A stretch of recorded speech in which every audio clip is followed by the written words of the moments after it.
দুষ্টু কোকিল ডাকে রে কুকু কুকু কুকু কু, মনে বাঁশি বাজে রে কুকু কুকু কুকু কু। হায় আল্লাহ, আমি আমার পাইয়াটারে লইয়া কি যে বিপদে আছি। আমার কাজে কামে একটু সাহায্য করে না। কোথায় যে কি আর টিকটক করতেছে আল্লাহ জানে। ওর বাজান মসজিদে ইমামতি করে, আর তার মাইয়া হয়েছে টিকটকার। মাইয়াটারে লইয়া যে এখন আমি কি করি? রেহেনা, রেহেনা, মারিয়া কই? ওরে তো বাসায় দেখতাছি না। মারিয়া আজ মাদ্রাসায় যাইব না? আসসালামু আলাইকুম। আপনি আমার জিজ্ঞাইতেছেন কে? আমি কি জানি আমনে মাইয়া মাদ্রাসায় যাইব না যাইব? এইটা তুমি কি কইলা রেহেনা? মাইয়া হইল তোমার, আমি কি তোমারে না জিগাইয়া পাশের বাড়ির ভাবিরে গিয়া জিগামু? তো কি কমু? আপনার মাইয়া আমার কথা শুনলি তো? আপনি দেখেন গা গিয়া কোথাও গিয়া টিকটক করতেছে। মাইয়াটা তো আমার মান সম্মান রাখলো না। আমি মসজিদের ইমামতি করি, সবাই আমারে কত সম্মান করে, আর এই মাইয়াটার জন্যে আমার সব মান সম্মানের 12টা বাইজা গেছে। আমি এখন এই মাইয়ারে লইয়া কি করুম? তুমি কিছু কইতে পারো না রেহেনা? তা আপনি আমার কি করতে কন? আমি করে নিষেধ কম করছি, কিন্তু আমার কথা শুনছে সে। কতবার নিষেধ করছি, তুই এখন বড় হইছিস, তোর বিয়ে শাদী দেওয়া লাগবো, এখন আর টিকটক করতে যাইস না রে মা। কিন্তু কে শুনে কার কথা? এরপর নাসির হুজুর চলে গেল বাড়ির পেছনে তার মেয়ের খোঁজে, আর সেখানে তার মেয়ে মারিয়া ভাইরাল গানের সাথে টিকটক করছে। ফাগুন মাসে কাঁচা বাসে গুনগুনিয়ে ভ্রমর আসে, ফাগুন মাসে কাঁচা বাসে গুনগুনিয়ে ভ্রমর আসে, প্রেমের লাগে বুকটা করে আ আ উ, দুষ্টু কোকিল ডাকে রে কুকু কুকু কুকু কু, মনে বাঁশি বাজে রে কুকু কুকু কুকু কু। নাউজুবিল্লাহ, নাউজুবিল্লাহ, এসব আমি কি দেখছি? ছি ছি ছি ছি ছি, এই মেয়েটা কে? ইনি হচ্ছে মারিয়া আপু, আমাদের মসজিদের ইমাম সাহেব নাসির হুজুর আছে না, ওনার মেয়ে। আমাদের মাদ্রাসাতেই পড়ে। কি বলছো ফাতেমা? এই মেয়ে মাদ্রাসায় পড়ে? এদিকে সে আবার হিজাব পরে টিকটক করছে? নাউজুবিল্লাহ, নাউজুবিল্লাহ, এই মেয়ে তো দেখছি আমাদের ইসলাম ধর্মকে ডুবিয়ে ছাড়বে। আমাদের ধর্মে তো এগুলো করা হারাম। ছি ছি ছি, তার উপর সে আবার আমাদের মসজিদের ইমাম সাহেবের মেয়ে। অন্য মহল্লার কেউ যদি এখন এসব বেহায়াপনা দেখে, তাহলে তো আমাদের মহল্লার কোনো মান সম্মানই থাকবে না। এই যে মেয়ে, থামো থামো, এদিকে এসো দেখি। আসসালামু আলাইকুম। আরে কি হয়েছে আঙ্কেল, আপনি আমাকে থামালেন কেন? আমি সবেমাত্র চিত্রনায়ক শাকিব খানের তুফান সিনেমার ভাইরাল গানটা টিকটক করছিলাম, আর আপনি এসে মাঝখানে আমাকে থামিয়ে দিলেন। ওফো, দিলেন তো আমার টিকটকটার 12টা বাজিয়ে। এই মেয়ে, চুপ করো। তোমার এসব বলতে লজ্জা করছে না? কিসের ভাইরাল গান, হ্যাঁ? আর তুমি এরকম হিজাব পরে মহল্লার ভেতর কি শুরু করেছো? আরে আঙ্কেল, এসব আপনি আমাকে বলছেন? আমাকে এসব কথা বলে কোনো লাভ নেই। আপনি টিকটকের মর্ম কি জানেন বলুন তো? আমার টিকটকে কত মিলিয়ন ফলোয়ার আছে আপনি জানেন? 2 মিলিয়ন ফলোয়ার হয়েছে আমার। ছি ছি ছি ছি ছি, তোমার এসব কথা বলতে লজ্জা করছে না? তুমি হিজাব পরে টিকটক করছো, আবার সেটা গর্বের সহিত বলছো। হিজাব কি টিকটক করার জিনিস? তার উপর শুনলাম তুমি নাকি আমাদের মসজিদের ইমাম সাহেবের মেয়ে। তুমি তো এই মহল্লার মান সম্মান একদম ডুবিয়ে দিবে দেখছি।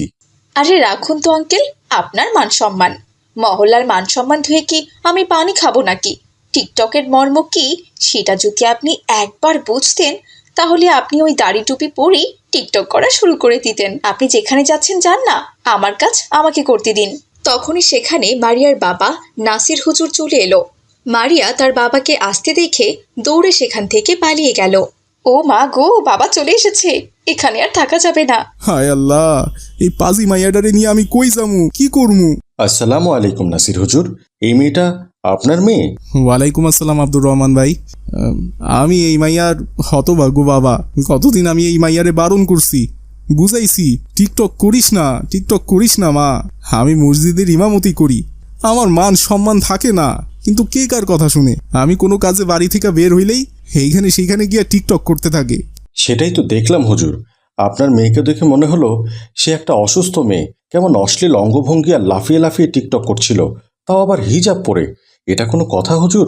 এ মেয়ে তো ইসলাম ধর্মকে মাটির সাথে মিশিয়ে দিচ্ছে। না না হুজুর, এমনটা চলতে দেয়া যায় না। আপনি খুবই দ্রুত একটা ব্যবস্থা নিন, তা না হলে এই মেয়ে শুধু আপনার না, আমাদের এই মহল্লার সবার মান সম্মান ডুবিয়ে ছাড়বে। কি যে কন না আব্দুর রহমান ভাই, আমি কি কম চেষ্টা করছি ওর এই টিকটক রোগ সারাইতে? কিন্তু কোনো কিছুতেই তো কোনো কাজ হইতাছে না ভাই। এখন আপনি কন, আমি এই মাইয়ার কি করুম? শুনুন হুজুর, আপনার মেয়ে তো বড় হয়ে গেছে, এক কাজ করুন, ওকে একটা বিয়ে দিয়ে দিন। আর এই মুহূর্তে ওর পড়াশোনার কোনো দরকার আছে বলে আমরা মনে করছি না। ভালো একটা হুজুর রকমের জামাই দেখে ওর বিয়ে দিয়ে দিন। দেখবেন জামাই ওকে কন্ট্রোলে নিয়ে আসবে। আস্তে আস্তে সংসারের ঝামেলায় এসব টিকটক করাও ছেড়ে দেবে। তা না হলে ও কিন্তু আপনার মান সম্মান রাখবে না, সেই সাথে এই মহল্লার অন্যদের মান সম্মানও রাখবে না। আব্দুর রহমান ভাই, আপনি তো ভালো কথা কইছেন, কিন্তু আমার এই টিকটকার মাইয়ারে কে বিয়া করবো কন? যদি শ্বশুর বাড়িতে গিয়াও টিকটক করে তখন তো আমার মান সম্মান শেষ হইয়া যাইব। এখন তো আমি বাপ বইলা কিছু কই না, সহ্য করি, কিন্তু শ্বশুর বাড়ির মানুষ তো মানবো না এইসব, ঘাট ধইরা বাড়ি থেকে তাড়াইয়া দিব।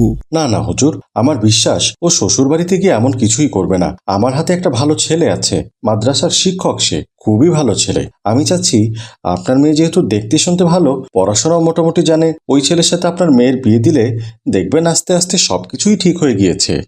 আচ্ছা ঠিক আছে আব্দুর রহমান ভাই, আপনি ওই ছেলের সাথে বিয়ার ব্যবস্থা করেন, আমি ওর বিয়া করাই দিমু। আলহামদুলিল্লাহ হুজুর, আমি ওই ছেলেকে কালই আনার ব্যবস্থা করছি। আপনি এদিকে বিয়ের সমস্ত ব্যবস্থা করে ফেলুন। আমরা তাহলে আসি হুজুর। আসসালামু আলাইকুম। ওয়ালাইকুম আসসালাম। যথারীতি সময়ে মারিয়ার সাথে জাহিদের বিয়ে হয়ে গেল। বিয়ে করে জাহিদ বউ নিয়ে তার নিজের বাড়িতে চলে গেল। আজ তাদের বাসর রাত। হ্যালো ভিউয়ার্স, আসসালামু আলাইকুম। দেখুন আপনারা আমি এখন কোথায় আছি। কি আমাকে বাসর ঘরে দেখতে সুন্দর লাগছে না? আরে এটা কি কমেন্টস করেছে? হ্যাঁ, এটা কি ফেক বাসর ঘর আপু? আরে গর্ধব, ফেক বাসর ঘর কেন হতে যাবে? হ্যাঁ, এটা আমার রিয়েল বাসর ঘর। রিয়েল রিয়েল, বুঝতে পেরেছো?